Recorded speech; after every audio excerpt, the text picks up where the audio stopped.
Uma apresentação de Docker tão bonitinha essa semana que eu pensei em gravar uma série para o YouTube. Eu construí os slides para essa apresentação e todo o tópico, todos os assuntos que eu queria falar sobre. E acabou que ficou uma apresentação de 3 horas com a última 1 hora corrida. E eu acho que vale a pena eu construir uma apresentação para deixar registrada sobre isso. E quem sabe evoluir depois para todo o conteúdo que tem nesse slide. Então, vamos lá. Vou falar sobre Docker aqui. Primeira vez que eu faço algo tentando deixar um pouco estruturado.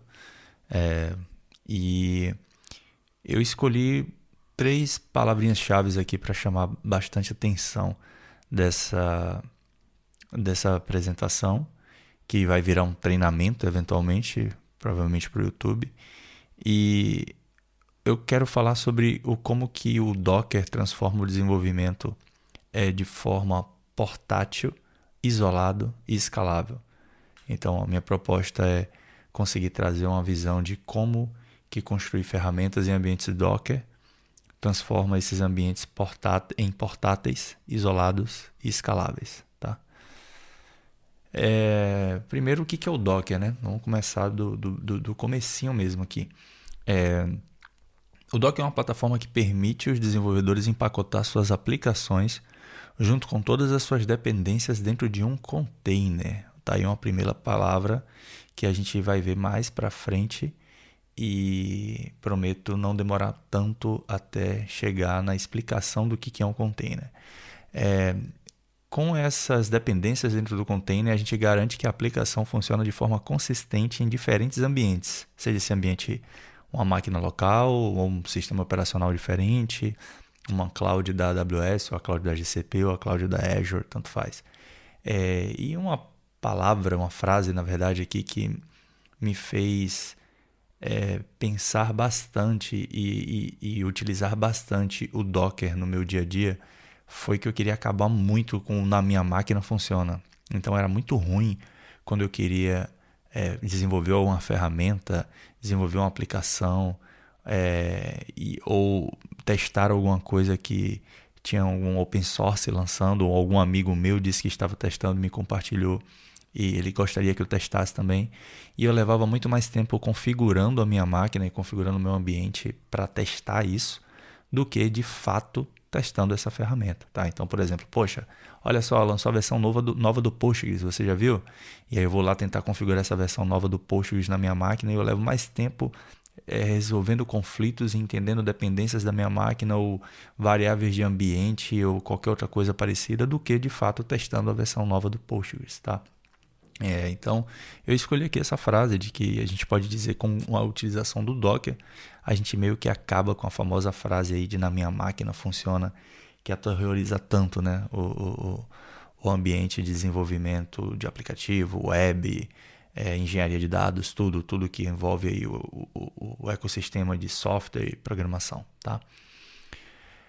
Aqui eu trouxe um exemplo, né, que eu dei uma forçadinha aqui, uns 2 ou 3 comandos, mas peguei esse caso que eu falei do Postgres e trouxe como que seria a instalação desse Postgres dentro de uma máquina de forma nativa, né? Então vamos supor que eu tenho um Linux Debian, com a distribuição Debian, né, instalada aqui na minha máquina host, no meu notebook, e eu quero instalar um Postgres na minha máquina, né? Como que eu faço isso, né? O que eu faço? Como que eu configuro isso? Essa é a forma nativa, sem Docker, tá bom? Sem Docker, de como que eu instalo esse Postgres na minha máquina. Então aqui a gente tem um primeiro comando, né? A gente baixa aí os detalhes desse repositório do Postgres, depois a gente baixa uma chave, depois a gente atualiza o repositório, depois a gente instala finalmente as ferramentas, ativa o serviço. Eu botei um status aqui, esse status eu dei uma forçadinha, porque não necessariamente a gente precisa disso para etapa de instalação, né? Depois a gente a gente entra ali nesse Postgres e a gente tenta definir ali uma senha para conseguir utilizar finalmente essa versão do Postgres, né? Ou esse programa, né? Que nesse caso eu escolhi o Postgres, mas poderia ser qualquer outra coisa. Vamos supor que você quer testar o Kafka localmente. Eu tenho certeza que para testar um Kafka na máquina host hoje, né, de forma nativa, não é tão curto assim os comandos, tá? E aqui eu estou sendo bem otimista, tá? De verdade, eu acho que eu estou só printando os comandos aqui que a gente espera que gostaria de instalar um Postgres de uma forma nativa no computador, mas eu tenho certeza que na prática não é isso que a gente encontra na realidade, no dia a dia, para testar ferramentas. Então, isso daqui dá para ter uma visão otimista da quantidade de comandos que seria para instalar um Postgres, tá bom? E como que seria isso com um Docker, né? Como que seria isso com essa ferramenta que eu estou tentando trazer aqui para falar um pouco mais sobre ela? Então, teoricamente, se eu tiver o Docker instalado na minha máquina, tá? Seja ela um Mac, um Linux, qualquer distribuição do Linux, Manjaro, Debian, Ubuntu ou no Windows, se eu tiver o Docker instalado e funcionando bem, tá? Que isso você faz apenas uma vez, eu apenas rodo este comando aqui e quando esse comando terminar de executar, eu vou ter um Postgres para testar na minha máquina dentro da porta 5432, tá? Com um comando. Então, essa para mim é a magia do Docker. É assim que a gente fica satisfeito com essa tecnologia e assim que a gente utiliza ela no nosso cotidiano para facilitar muito nossa vida. Aqui novamente eu dei o exemplo do Postgres, mas vamos supor que você quer testar um Kafka, vamos supor que você quer testar uma API em Go, né? Vamos supor que você quer dar seus primeiros passos, seja lá em qualquer linguagem de programação ou qualquer ferramenta. Você consegue baixar uma imagem que tenha um start, né, dessa ferramenta ou um ambiente ali de teste para você conhecer essa ferramenta, ou um projeto start também com essa linguagem de programação. Vamos supor que você quer se aventurar no Rust, no PHP. Você com certeza encontra uma imagem e você constrói um ambiente PHP, você constrói um ambiente Rust, você constrói um ambiente Go e você consegue começar a aprender sobre o Go de verdade, ao invés de as configurações para o Go rodar num servidor. Você consegue fazer isso na sua máquina, tá? Então, esse aqui, para mim, é o ponto que mais me pega como usuário do Docker, tá? E aqui eu estou falando de uma forma simples ainda, eu estou falando de uma forma resumida, de uma forma que faça a gente perceber que durante o meu dia a dia de desenvolvimento eu tenho muitas ferramentas que eu quero testar, eu tenho muitas aplicações, eu tenho muitas linguagens de programação e eu não gostaria de perder tempo para descobrir quais que são as configurações para essa ferramenta funcionar na minha máquina. Eu gostaria de simplesmente usar ela. Mas poxa, em algum momento eu vou precisar aprender sobre como que essa ferramenta funciona. Sim, mas você não precisa disso para testar a ferramenta, às vezes, né? Na minha opinião. Eu acho que faz muito mais sentido você entender se ela atende sua demanda e depois você aprende sobre como que ela funciona nos detalhes, sobre todas as configurações, como que você escala ela, como que você configura os mínimos detalhes dessa ferramenta. Você pode aprender isso depois. E uma etapa antes é você fazer uma POC, você ter uma V0, você conseguir fazer um teste de conceito e entender se essa ferramenta te atende, tá? E aí, dito isso, como que o Docker funciona, né? Como que o Docker faz essa mágica de um comando aqui acontecer?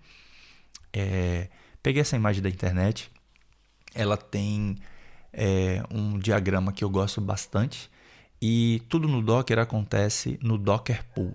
Eu quero montar um vídeo, eu quero montar um treinamento um pouco maior sobre os comandos do Docker, mas existe um comando Docker Pool que ele baixa uma imagem, tá, da internet, a imagem que tem, por exemplo, tudo que o Postgres precisa para rodar na sua máquina, tá? Essa imagem ela não tem um estado especificamente, ela tem apenas a descrição de como o Postgres deve se comportar e tem a descrição das dependências, tem as descrições das portas, enfim, tem as configurações do Postgres, beleza? Quando você roda esse Docker Pool, o Docker, se comunica, o Docker, o CLI, né, o programa de terminal Docker, se comunica com a sua máquina que vai estar lá rodando o Docker Daemon, a Docker Engine, se eu não estou falhando aqui na pronúncia, mas o Docker Engine de motor, né? Ele vai se comunicar com esse Docker Daemon e vai na internet, em fornecedores de imagens. O mais conhecido dele atualmente é o Docker Hub, e ele vai procurar a imagem que você está pedindo. Então, nesse exemplo aqui atrás que eu estou pedindo no final, último parâmetro, uma imagem chamada Postgres, tá? Ele vai vir aqui em um fornecedor desse, um registry desse, por exemplo, novamente o mais famoso Docker Hub, e vai procurar: olá, tudo bem? Você tem aí uma imagem chamada Postgres, e vai baixar isso para sua máquina. Essa imagem já está pronta com várias versões, dezenas, centenas talvez de versões, e você pode simplesmente fazer Docker pull Postgres versão 10, traz isso para a minha máquina. Em algum momento você vai pegar essa máquina e você vai executar ela. O resultado disso é um container, que é um processo rodando no seu computador, tá? E acabou. Você pode ser feliz e testar seu Postgres e aprender sobre Postgres, e aprender sobre Kafka, e aprender sobre, sei lá, o Portainer. Vamos supor que você quer usar o Portainer. O Portainer é uma ferramenta para gerenciamento de Docker. Ó, já vou dar um spoiler aqui, tá? Para você manipular o Docker Daemon, tá? Então, cara, isso é maravilhoso. Isso faz com que a gente consiga testar ferramentas muito mais rápido. Isso faz com que a gente consiga preparar e fazer deploys de ferramentas muito mais rápido, tá bom? Aqui eu falo só ao nível de texto um pouco mais sobre cada etapa daquela ali atrás. Então, o Docker Engine, ele cria, gerencia e executa os containers, tá? Já falando aqui um pouquinho mais, o container, ele é um produto da imagem, beleza? Nessa apresentação que eu fiz para a empresa, teve um colaborador lá, um parceiro, que falou: então a imagem é como se fosse uma receita. Exatamente, a imagem tem a receita de tudo que a aplicação precisa para funcionar, beleza? E o Docker Engine é a primeira etapa dessa história do Docker. Ele vai criar, gerenciar e executar os containers para a gente com base nessas imagens, beleza? A imagem ela tem tudo que a aplicação precisa para rodar, entre códigos, bibliotecas, dependências e variáveis de ambiente. Isso tudo está especificado, ou as requisições estão muito claras. Você não consegue rodar a imagem se não tiver por exemplo, com a variável obrigatória que não estiver definida. O cara que construiu, a pessoa que construiu essa imagem, vai provavelmente colocar uma trava para que você não consiga transformar essa imagem em um container sem antes definir a variável de ambiente necessária, beleza? Depois a gente tem os containers, que são os processos em execução que eles nascem a partir da imagem. Aí você tem a sua aplicação rodando, beleza? Aí você tem um ambiente onde a sua imagem tem as instruções da ferramenta que ela vai construir no final disso. Ela, como produto, cria um container.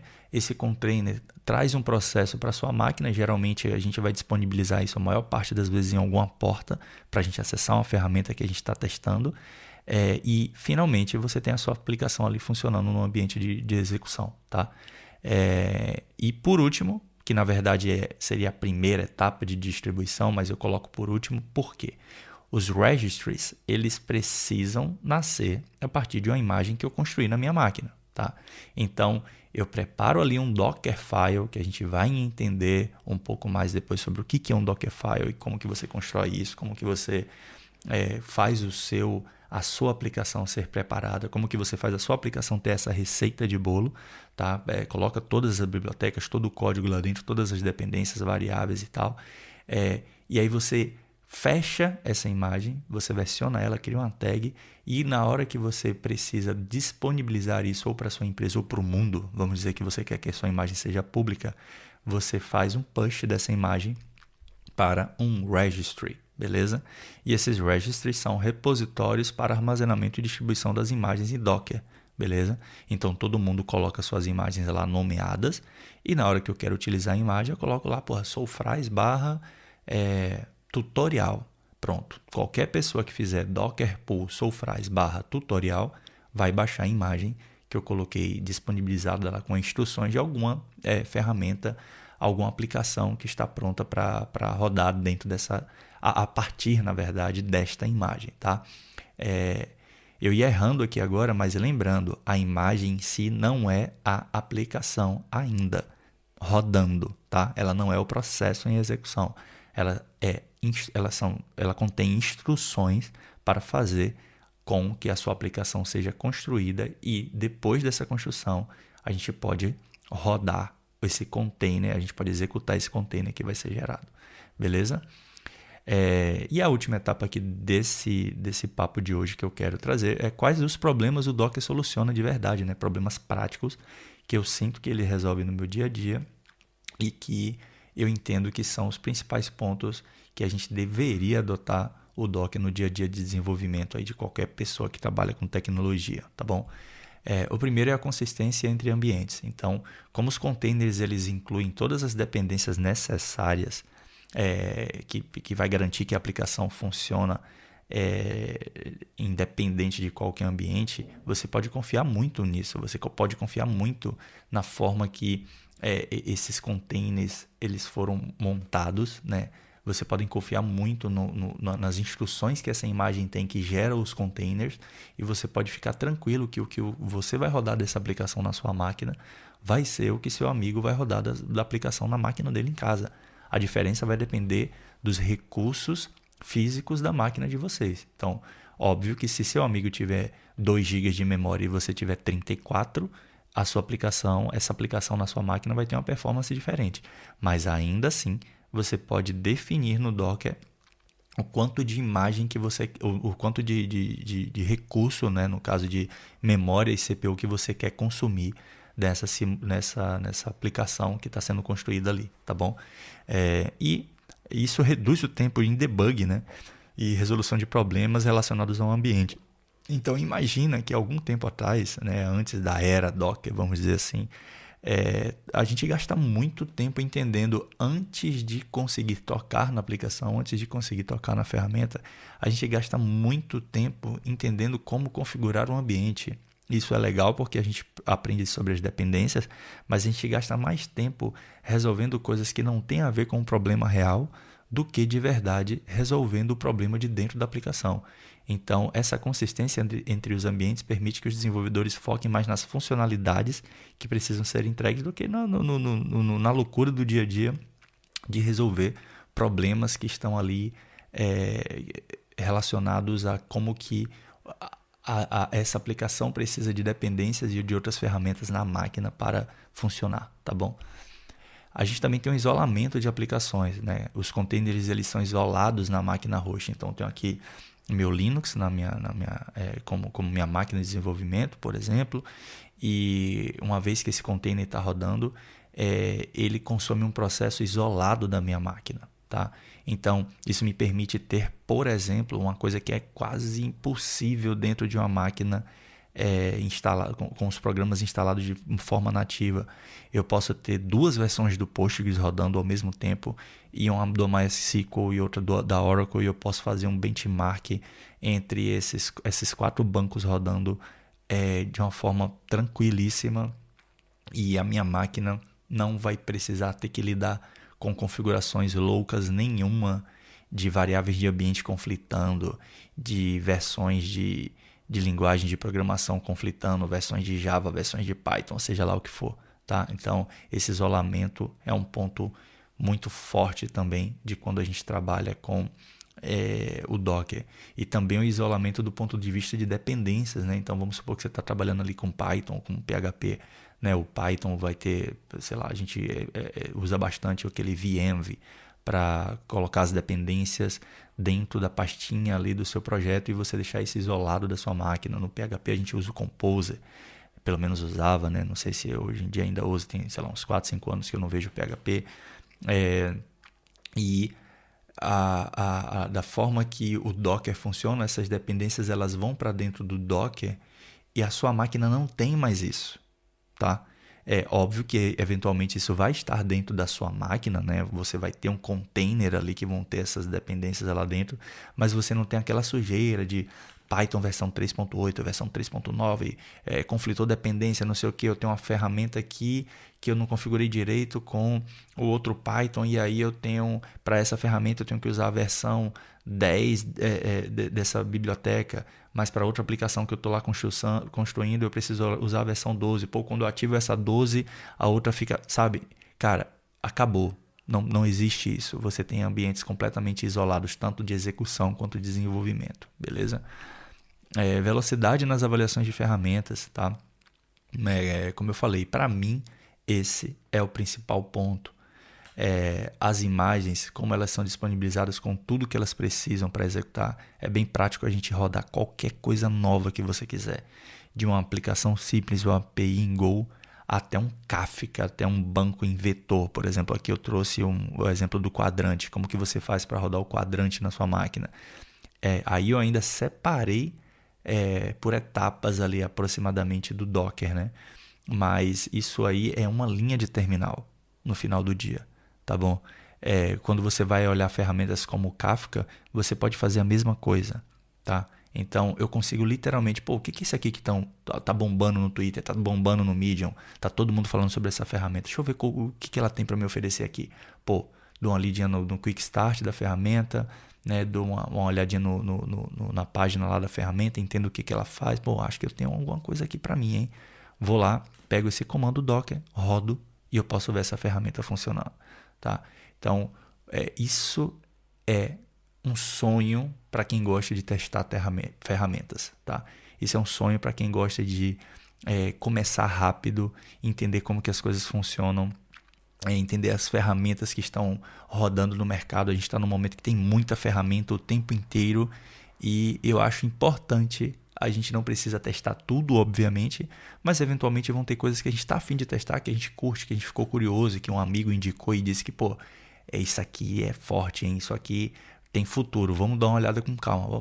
É importante, isso aqui tem futuro, então peraí, como é que eu testo? Docker, colo no meu terminal, rodo e eu vou ver o que é que isso tem para me oferecer, entendeu? Isso para mim é o principal ponto, beleza? Deploy fácil e com fáceis operações de rollback. Já que a ferramenta, já que a imagem, né, tem tudo que a ferramenta precisa para rodar, né, já que a imagem do Docker ali que você está construindo, ela tem a receita de bolo, quando a gente precisa fazer um deploy para um ambiente cloud, esse ambiente cloud ele precisa simplesmente, né, dar suporte a um Docker. Tá? Ele precisa simplesmente conseguir receber uma imagem que vai estar em algum registry desses, que é onde a gente registra as nossas imagens em Docker. E aí, por exemplo, vamos supor que eu tenho aqui uma imagem chamada Connexa 1410, tá? E essa imagem tem a minha ferramenta, a minha aplicação ali na versão 1410 e eu quero fazer uma atualização nessa ferramenta, ela vai para 1412. Só que essa versão 1412 da minha ferramenta ela tem um bug. E na hora que eu testei colocar isso em produção, eu descobri que tem um bug lá e eu preciso voltar urgente para 1410. Quem é da época de FTP, quem é da época de ficar acessando o servidor para fazer deploy, imagine o inferno que seria para a gente fazer um rollback desse. Tá? A gente tem que entrar lá, provavelmente procurar o arquivo, ou então acessa lá via terminal, Git, dá um Git reset, ver se não tem nada de configuração que a gente deixou para trás e coloca de volta, né? Tem que fazer o retroativo ali de bibliotecas, caso tenha também. Cara, com Docker, você vai estar lá sei lá, vou dar um exemplo de esse mesmo exemplo aqui da 1410, você vai estar lá com a versão 1412 e encontrei um bug, preciso voltar para 1410. Você vai lá na sua ferramenta que gerencia o deploy dessa sua aplicação, né, em produção. Vamos supor que você está usando um Rancher da vida. Outro spoiler aqui, Rancher é uma aplicação que a gente pode falar dela em algum momento, mas é uma ferramenta que permite que a gente gerencie containers em Docker com o Kubernetes. E lá a gente consegue fazer coisas como, olha, quero fazer um rollback disso daqui para a versão 14.10, né? Porque deu ruim e eu preciso voltar para 14.10 agora. Ou um pouco mais para antes, eu quero voltar para 14.8. Tá? Isso é uma edição do que você do nome da tag da imagem e uma apertada de botão. E você espera a ferramenta ali que está gerenciando esse seu ambiente Docker trabalhar para você.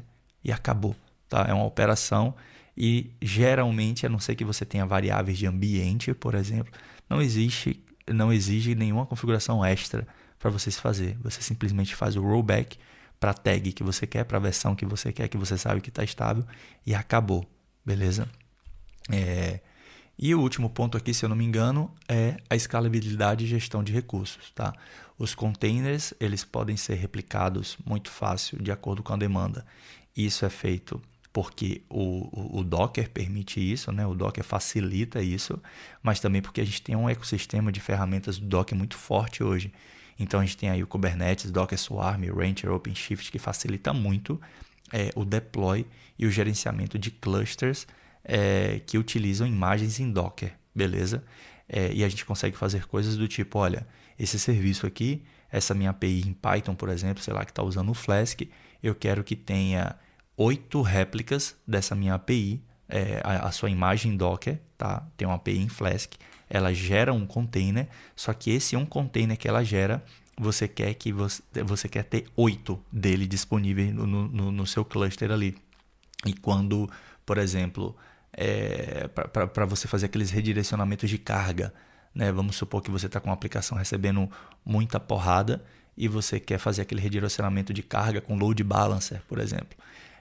E aí você pode ficar brincando com, olha, eu quero 8 réplicas aqui e eu quero que cada réplica dessa tenha 512 MB de memória e, sei lá, 4 vCPUs. Entendeu? Uma aplicação forte aqui, né? 512 MB de memória e 4 vCPU é muita coisa, mas enfim. E você pode ficar brincando com isso de uma forma visual, tá? De uma forma visual porque a ferramenta de gerenciamento desses clusters, né, que utilizam imagens em Docker, tipo o Kubernetes, facilita muito isso, beleza? O Rancher facilita muito isso, o Docker Swarm facilita muito isso, tá? Então, até quando a gente vai para o ambiente de produção, para o ambiente de deploy, para a vida real, para ferramentas que exigem um alto nível de resiliência à intensidade, o Docker também é uma solução que vai conseguir suportar bastante as nossas demandas, tá? Então é isso, pessoal. Eu queria dar essa introdução aqui, queria deixar isso registrado para ver se eu consigo me empolgar, publicar isso e conseguir trazer mais conteúdo sobre como que a gente utiliza Docker, mas eu acho que essa apresentação em si, ela já tira muito uma coisa da minha cabeça, que é materializar o quanto que eu curto o Docker e o como que eu vejo que o Docker é importante, trazendo aqui o meu ponto de vista sobre o Docker, tá? Então, espero que vocês tenham curtido e prometo que vou me organizar para trazer o como que a gente utiliza isso na prática, beleza? Eu sei que existem muitos vídeos na internet que falam sobre isso, mas de repente a forma que eu possa trazer aqui pode ser a forma que eu enxergo, a forma que eu lido no dia a dia com o ambiente, e isso atrai algumas pessoas, mas acredito que ficou um vídeo bacana. Espero que vocês tenham curtido. Valeu!